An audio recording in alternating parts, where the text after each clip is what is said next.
이슈의 시작과 흐름 그리고 그 결말까지 예측해 봅니다. 기승전 이슈 이어갑니다. 해양수산부 부산 이전이 눈앞에 다가왔습니다. 연말까지 물리적인 이전, 임시청사 이사를 마무리하고 업무도 정상적으로 시작한다는 계획인데요. 부산이 한 단계 성장하고 대한민국이 글로벌 해양강국으로 발돋움하는 마중물이 될 것으로 큰 기대를 모읍니다. 해수부 부산 이전 진행 상황과 기대 효과 등 전반적인 내용을 부산 보도국 송우재 기자와 함께 짚어봅니다. 어서 오세요, 송 기자. 네, 안녕하십니까. 네, 해양수산부가 부산에 옵니다. 정부 부처가 지방으로 완전히 이전하는 것은 역사상 처음인데요. 먼저 이사 준비 상황부터 짚어볼까요? 네, 말씀하신 대로 산하기관이 아니라 이 정부 부처가 통째로 이전하는 건 처음 있는 일입니다. 예. 그만큼 어렵고 할 일이 많아서 해수부도 이전 작업에 역량을 집중하고 있습니다. 해수부는 부산 임시청사를 5년 정도 사용하게 됩니다. 예. 잘 알려진 대로 부산 동구에 있는 IM빌딩 전체를 본관으로 쓰고 건너편 협성타워 일부를 별관으로 쓰게 됩니다. 지금 리모델링 공사는 거의 막바지로 알려져 있는데요. 예. 기존 내부 시설을 모두 철거하고 사무 공간을 조성하고 있습니다. 이 해수부 본부 직원이 850여 명에 달합니다. 예. 이들이 우리나라 해양 정책을 총괄하는 만큼 이 전산이나 보안 작업 등 행정망을 정상적으로 운영하기 위한 사전 작업이 상당히 많이 필요한 상황입니다. 예. 실제로 현장에 가보니 부산항과도 가깝고 부산역 등 주요 관문과도 멀지 않아서 이 해수부 청사 위치로는 손색이 없어 보였습니다. 예. 지금은 공사 중이라 그런지 건물을 오가는 사람은 그렇게 많지 않았고요. 공사 자재나 폐기물 등이 쌓여 있어서 조금 어수선한 모습을 연출했습니다. 하지만 다음 달 초에는 리모델링을 거의 마무리하고 중순부터는 본격적인 이사 작업을 진행할 예정입니다. 예. 연말에는 업무를 시작하고 그 전에 개청식도 준비하고 있습니다. 800명이 넘는 직원이 부산으로 삶의 기반을 옮겨온다는 건데요. 역시 보통 일이 아닙니다. 당장 살 집을 구하는 것도 만만치 않잖아요. 이분들 내려오면 어디서 삽니까? 집은 구해주는 건지 또 직접 구해야 하는 건지요. 네, 사실 다른 지역으로 삶의 터전을 옮긴다는 게 쉬운 일이 아닙니다. 예. 그만큼 해수부는 물론 부산시 등 관계기관이 힘을 합쳐서 이들을 지원하려고 준비하고 있습니다. 먼저 해수부에서는 직원 관사를 제공하거나 전월세 지원하는 방안을 수립하고 현재 수요를 조사하고 있습니다. 혼자 부산에 내려오는 직원에 대해서는 오피스텔 등을 지원할 예정인데요. 예. 이주 지원을 포함해 해수부 이전에 필요한 예산만 모두 322억 원에 달합니다. 또 임시청사의 직장 어린이집을 만들고 있는데 청사 작업 중에도 가장 신경을 많이 쓰고 있다고 합니다. 예. 이 임시청사 본관 건물 2, 3층 전부를 어린이집으로 만들어서 보육에 차질이 없도록 준비하고 있습니다. 이 부산시도 적극 지원에 나섰습니다. 777억 원에 달하는 예산을 마련했는데요. 주거 환경도 지원하고 아이를 키우는 직원에게는 교육비와 양육비도 지원하기로 했습니다. 가능하면 향후 아파트를 조성 원가에 공급하는 방안도 준비하고 있습니다. 예. 이 내려오더라도 한동안 어수선하겠군요. 부산을 제2의 고향으로 느낄 수 있도록 정주 여건 조성에도 신경을 더 많이 쓰셔야겠습니다. 정부 부처가 이전하는 만큼 큰 사업인 것은 사실이지만 이처럼 해수부 부산 이전이 큰 관심을 받는 이유가 뭘까요? 네, 이렇게 해수부 부산 이전이 뜨거운 이슈인 이유는 정부의 정책이나 국정과제를 이행할 핵심 부서로 꼽히기 때문입니다. 예. 이재명 대통령이 K해양강국을 국정과제에 포함하면서 이 해양수산 관련 이슈가 이렇게 크게 다뤄진 적이 있을까 싶을 정도로 상당히 큰 관심을 모으고 있습니다. 예. 이 해수부는 이 해양강국 건설의 계획과 실행, 관리까지 종합적인 컨트롤 타워가 됩니다. 대표적인 사업이 바로 북극항로 개척인데요. 부산과 유럽을 북극 바다를 통해 오간다는 계획인데 해수부는 이 북극항로 개척의 첨병 역할을 하게 됩니다. 해수부 본관 건물에 북극항로 추진단이 들어서는데 단순히 해수부 안에 있는 한 개 부서가 아니라 범정부 조직인 만큼 기능과 역할이 매우 클 것으로 기대됩니다. 이 또 하나는 국가 균형 발전, 그러니까 지역을 광역권으로 묶어서 발전시키겠다는 핵심 정책을 사실상 처음 실행하는 기관이기 때문입니다. 네. 지금 계획이 잘 실행된다면 해수부를 중심으로 해양 수도권이 형성되고 우리나라의 새로운 발전축이 됩니다. 부산은 단순히 해수부 소재지가 아니라 이 해양 수도권의 수도 역할을 하게 되면서 지금과는 완전히 다른 글로벌 해양 도시로 발전할 수 있다는 기대가 나오는 대목입니다. 예, 단순한 수식어가 아닌 진짜 해양 수도 부산의 꿈을 이룰 수 있다는 말이군요. 네, 그렇습니다. 이 부산에는 지금도 해양 관련 공공기관과 시설, 크고 작은 업체 등 산업시설이 많습니다. 이게 바로 부산항이 있기 때문인데요. 예.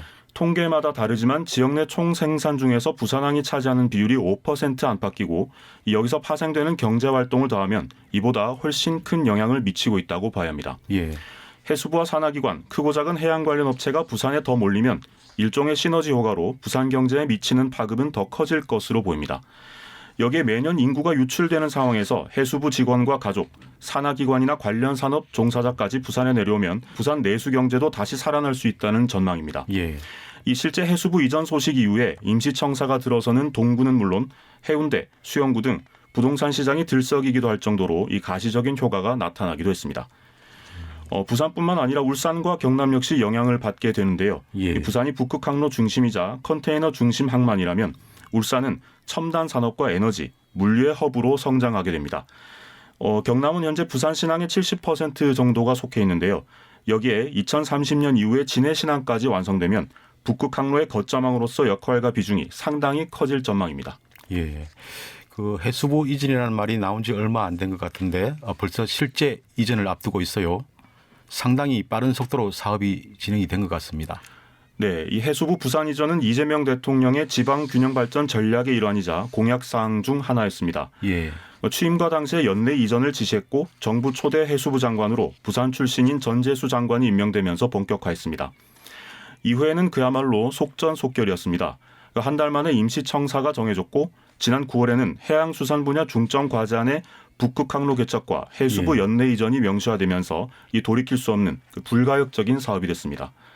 곧바로 리모델링 공사, 이주 직원 지원 방안, 개청과 업무 정상화 계획, 운영에 필요한 각종 용역 발주 등 동시다발적으로 업무가 진행되면서 불과 반년 만에 부산 이전이 마무리될 것으로 보입니다. 해수부 부산 이전을 이처럼 서두르는 이유가 있을까요?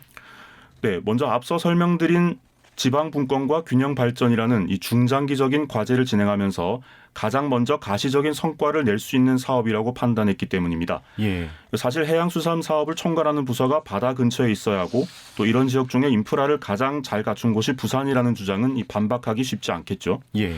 빠른 이전과 해양수도권 추진에 속도를 낼 수 있다는 판단이 깔린 겁니다. 지난 7월 타운홀 미팅에서 나온 이재명 대통령의 관련 발언을 들어보시겠습니다.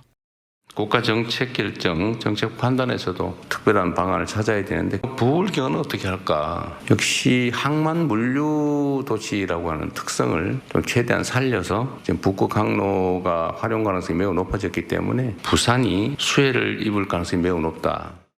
네, 그리고 상징적인 의미도 큽니다. 예. 이 내년이 부산항 개항 150주년인데요.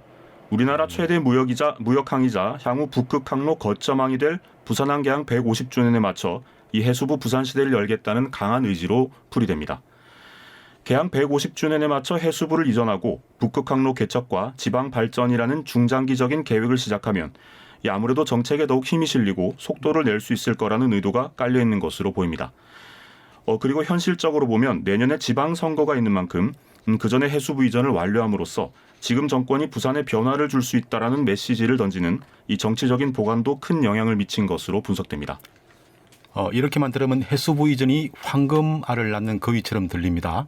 황금알을 낳기에는 기능이 부족하다, 반쪽 이전이다, 이런 비판도 있는데요. 네, 해수부 장관이 직접 나서서 반쪽 이전이 아니다라고 반박하고 있는데요. 예. 하지만 현 시점에서 보면 이 비판은 어느 정도 맞는 말이기도 합니다. 이 해양 정책을 총괄한다고는 하지만 현재 조선해양기능, 해양외교기능 등은 모두 다른 부처에서 담당하고 이 지역에서 그토록 원했던 제2차관 신설 등도 반영하지 않은 채 부산으로 이전하기 때문입니다. 네, 그렇죠. 지금 시점에서만 보면 중요한 기능과 역할이 사실 분산된 것은 맞습니다. 해수부는 앞서 말씀드린 북극항로 추진단 등 범정부 기구를 해수부가 이끌기 때문에 자연스럽게 기능과 역할이 강화할 거라고 반박하고 있는데요. 이 지역사회가 해수부 이전 이후에도 계속 관심을 두고 지켜봐야 하는 이유 중에 하나입니다. 이와 관련한 전재수 해수부 장관의 목소리를 들어보시죠. 북극항로 추진본부가 이제 해수부에 설치가 됩니다. 본부처 조직이거든요. 이것 자체가 해수부의 기능과 조직이 강화되는 거 아닙니까? 또 동남투자공사와 또 그다음에 또 해사법원과 관련해서도 해수부가 해야 될 일이 많습니다. 선박금융부터 해가지고. 앞서 집적화 이야기가 나왔는데요. 그러면 기업 등 민간 산업 영역도 부산 이전이 확정된 건가요? 네, 이 범정부적으로 해양 물류 산업의 부산 집적화를 약속하고 있지만 아직은 과제로 남아 있는 상황입니다. 이 대표적인 사례가 바로 HMM 부산 이전인데요. 예. HMM은 산업은행과 한국해양진흥공사가 가장 많은 지분을 보유한 이 우리나라 최대 해운업체입니다. 예. 이 전 세계에서도 7, 8위 정도 하는 글로벌 기업입니다. 이 HMM이 부산에 오게 되면 크고 작은 해운업체나 해양 관련 산업이 자연스럽게 부산에 모이게 되는데 이 문제는 산업은행 등이 지분을 가지고는 있지만 어디까지나 민간 기업이라 강제로 이전시킬 수는 없다는 점입니다. 예. 실제로 최근 HMM 노조도 전재수 해수부 장관을 만나서 반대 입장을 전달했고 이 때문에 이전 작업이 훨씬 미뤄질 가능성도 있어 보입니다. HMM 노동조합 정성철 위원장과의 통화 내용입니다. 이전에는 반대하는 입장이고 직원분들도 상당히 분노하고 있죠. 타당성도 없는 상황에서 시황도 악화하는 상황에서 기업 가치를 하락시키는 그런 이전에 대해서 국정과제로 하는 거에 대해서 반대 입장이고요. 그 자체가 지금 구성원이나 회사 또 주주까지도 영향을 미치는 상황이라서 이 만약 집적화에 실패하면 해수부는 오히려 부산에 홀로 남는 낙동강 오래할 신세가 될 위험까지 안고 있는 상황입니다. 아직은 갈 길이 멀군요. 이 밖에 또 우려되는 부작용이나 앞으로 과제가 있다면 짚어주시죠. 네, 해수부 직원들이 부산에 완전히 이전하는 게 무엇보다 중요한데요. 지난 6월 해수부 직원을 대상으로 한 사전 조사에서 20명이 넘는 직원이 이 다른 부서 전출을 희망했다는 소식도 전해진 바 있습니다. 예. 전체 직원 중에 얼마 안 되는 숫자로 보일 수 있지만 실제 이주가 시작되고 한시적인 지원도 끊기게 되면 더 늘어날 가능성도 커 보입니다. 교육 문제 등으로 가족 중에 일부만 부산에 내려오거나 평일에만 부산에 머물고 주말에는 다른 지역을 오가는 경우도 많을 것으로 보이는데요. 앞서 공기업 이전, 혁신도시 조성 등 과정에서 이런 부작용을 많이 경험한 바 있습니다. 예. 이런 직원을 위해서 해수부는 주말 통근버스 18대를 운영합니다. 물론 영구적인 것은 아니고요. 내년 말까지만 운영할 계획입니다. 당장 터전을 옮기는 게 한 개인이나 가정에게 큰 변화인 만큼 필요성에는 공감하지만 이런 일이 고착화하면 결국 직원 개인에게도 부산 입장에서도 부담이 될 수밖에 없다는 반응이 많습니다. 본청사 부지도 관심이자 과제 중에 하나입니다. 예. 현재 임시청사는 5년 동안 사용하고 향후 본청사로 다시 이사할 계획인데요. 정부 부처의 본청사이다 보니 상당히 큰 사업이고 부지 선정도 매우 중요합니다. 단순히 해수부 소재지가 아니라 해양 수도의 중심에서도 핵심 지역이자 해양 산업의 중심지가 되기 때문입니다. 해수부는 이런 중요성을 고려해서 부산 지역 16개 구군을 대상으로 공개 경쟁 형태로 본청사 부지를 정할 예정입니다. 이 지역에 숨어있는 경쟁력이나 자원을 이끌어내겠다는 목적인데 일부에서는 과잉 경쟁이나 지역 내 불균형 발전 등을 우려하는 목소리도 벌써부터 나오고 있습니다. 네, 해수부 이전 기대감이 일단 크지만 과제 역시 만만치 않군요. 뜨거운 관심만큼이나 냉철하고 치밀한 준비 과정 그리고 이 지속적인 지원이 필요해 보입니다. 자, 기승전 이슈 오늘은 해양수산부의 부산 이전 준비 상황과 앞으로의 기대효가 남아있는 과제들까지 자세히 짚어봤습니다. 송호재 기자 수고했습니다. 감사합니다.